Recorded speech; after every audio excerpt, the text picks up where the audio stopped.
बिस्मिल्लाहिर्रहमानिर्रहीम। अस्सलाम वालेकुम। ऑफ द स्क्रीन में खुश आमदेद। दोस्तों, किसी भी कौम की बहादुरी, किसी की भी कौम की क्रेडिबिलिटी को अगर जांचना हो तो उसकी आजमाइश और इम्तिहानों के टाइम को देखा जाता है। अगर कोई कौम बहादुरी के साथ अपने आजमाइश के वक्त को रूखी सूखी रोटी खाकर गुजारा कर लेती है तो वो एक कौम कहलाती है। आप दुनिया भर की तरक्की याफ्ता अक़वाम की मिसालें उठाकर देख लें, जापान को देख लें, इजराइल को देख लें। जापान में जब सुनामी आया था तो किस तरह उन्होंने अपनी रूखी सूखी खा के बगैर किसी इमदाद के दुनिया के किसी मुल्क से उन्होंने इमदाद लेना से इनकार कर दिया था और बतौर कौम उन्होंने उसका मुकाबला किया और चंद ही सालों में वो उसी तरह मुकम्मल शहर उन्होंने आबाद कर दिए। इसराइल की बात करें, जितना भी बड़ा वो हमारा दुश्मन क्यों ना हो, लेकिन उन्होंने एक कौम बनकर अरब इसराइल लड़ाई में उनका मुकाबला किया। इसराइल की उस वक्त की वज़ीर-ए-आज़म के वो अल्फाज अभी भी तारीख का हिस्सा हैं कि जब उन्होंने कहा था कि जब तारीख लिखी जाएगी तो ये नहीं लिखा जाएगा कि इसराइल की अवाम उस रात भूखी सोई थी या खाकर सोई थी, सिर्फ ये देखा जाएगा कि इजराइल ने वो लड़ाई जीती थी या हारी थी।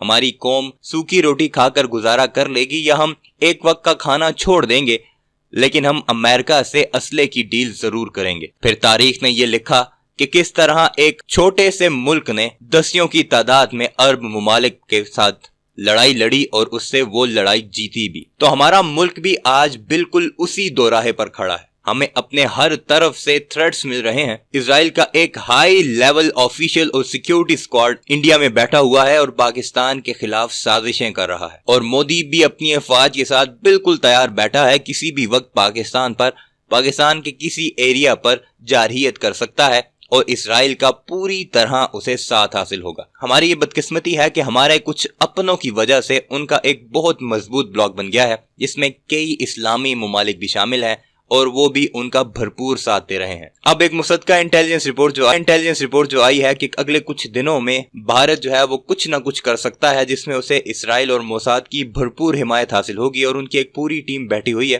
कहा यह जाता है कि पहले फेज में भारत पाकिस्तान पर अटैक करने की कोशिश करेगा। अगर भारत उसमें नाकाम रहा और हमारी एयरफोर्स ने या हमारे आर्मी के जवानों ने उसका वो हमला उसकी तरफ पलट दिया तो दूसरा फेज शुरू होगा, जिस फेज में इजराइल हमारी तरफ आएगा। अब इजराइल किस तरफ से आएगा, इस बारे में हमारी इंटेलिजेंस रिपोर्ट्स कुछ यूं कहती हैं कि वो अफगानिस्तान का रास्ता अपनाएंगे या फिर ईरान की चाबहार बेस की तरफ से पाकिस्तान की तरफ आएंगे। अगर अफगानिस्तान या ईरान का उन्होंने रास्ता अपनाया तो ये बात तो बिल्कुल वाज़ेह हो जाएगी कि ये मुमालिक हमारे सबसे बड़े दुश्मन है और इंडिया से ज्यादा इनसे हमें खतरा है, क्योंकि इंडिया तो खुल के हमारी दुश्मनी करता है जबकि ये लोग ऊपर से हमारे दोस्त बने हुए हैं। ईरान की तरफ से अगर कोई हमारी तरफ जारहियत की गई, क्योंकि ईरान कुछ अरसे से हमें धमकियां दे रहा है, तो ये बात बिल्कुल वाज़ेह हो जाएगी कि कशीदगी होती है वो अंदर से एक ही है, सिर्फ वो दुनिया को बताने के लिए आपस में लड़ते मरते हैं, क्योंकि आज तक कभी एक बार भी ऐसा नहीं हुआ कि वो आपस में उन्होंने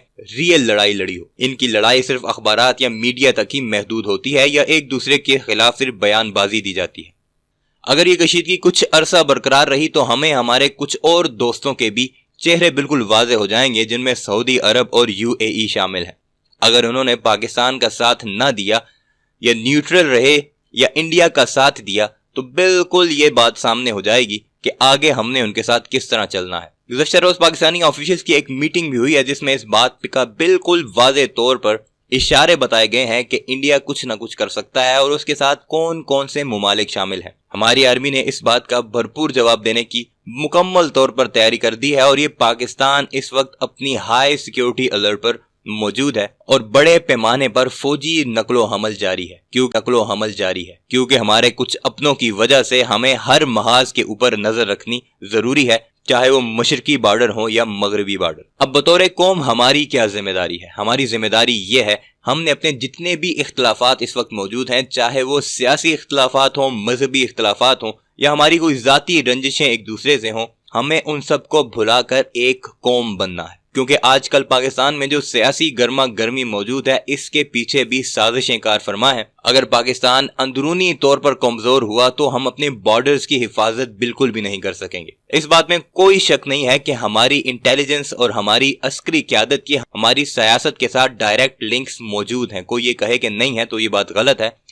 तो हम अभी अगर अपनी सियासी पोजीशन को مضبوط کرنے کی کوشش کریں گے یا آپس میں لڑائیاں کریں گے تو اس کا براہ راست نقصان ہمارے انٹیلیجنس اور ہمارے جوانوں کو ہوگا، کیونکہ ان کا فرض ہے کہ ملک کے اندر ہو یا ملک کے باہر ہو تمام کے تمام نقصانات کو ٹیکل کرنا ہے اور انہیں کاؤنٹر کرنا ہے۔ اس لیے ہمیں اس وقت اپنے تمام کے تمام اختلافات کو بھلا کر ایک قوم بننا ہے، چاہے وہ کسی بھی سیاسی جماعت سے کیوں نہ ہو۔ ہمیں بہت زیادہ اختلافات ہیں حکمرانوں کے ساتھ، اپنی باقی جماعتوں کے ساتھ، لیکن یہ وہ وقت بالکل بھی نہیں ہے۔ اگر ہمیں روکی سوکھی کھانے کو ملتی ہے تو ہم اس پر بھی گزارا کرنے کو تیار ہیں، لیکن ہم اپنی قومیت کے اوپر، ہم اپنی ڈگنیٹی کے اوپر کوئی بھی آنچ نہیں آنا دے سکتے۔ تو دوستو اس ویڈیو کو زیادہ سے زیادہ شیئر کیجئے گا، کامنٹ سیکشن میں اپنی رائے کا اظہار ضرور کیجئے گا، اور یہ دعا کیجئے گا کہ اللہ تعالیٰ ہر قسم کی جارحیت سے، ہر قسم کی سازش سے مملکت خداداد پاکستان کو محفوظ رکھیں اور اسے قائم و دائم رکھیں۔ اپنا بہت زیادہ خیال رکھیے گا۔ اللہ حافظ۔